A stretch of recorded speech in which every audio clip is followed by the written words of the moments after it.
বসো বসো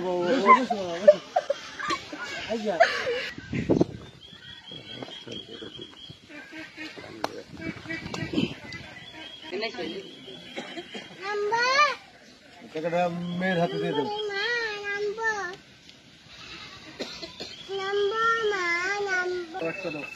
যাও তুমি নিয়ে আসো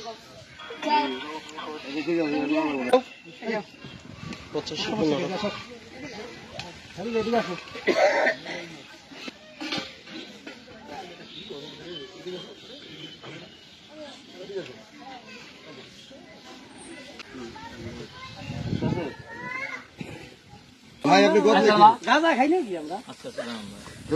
গদ লেখেন কি লিখবেন?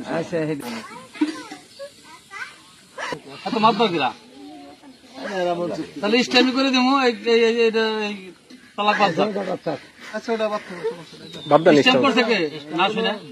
আমরা তোমার দিলমোহরের 1 লক্ষ টাকা আর তোমার ওই 3 মাস ধরে নিয়ে বা তোমার মেয়ের কিছুটা অংশ আমরা দিচ্ছি 1,60,000 টাকা। কান্দে তোর আসবে না, কান্দে কোনো ফল আসবে না। কোনো টেনশন করো না, তোমার ইয়ে করে দাও। বুঝতে পারছি।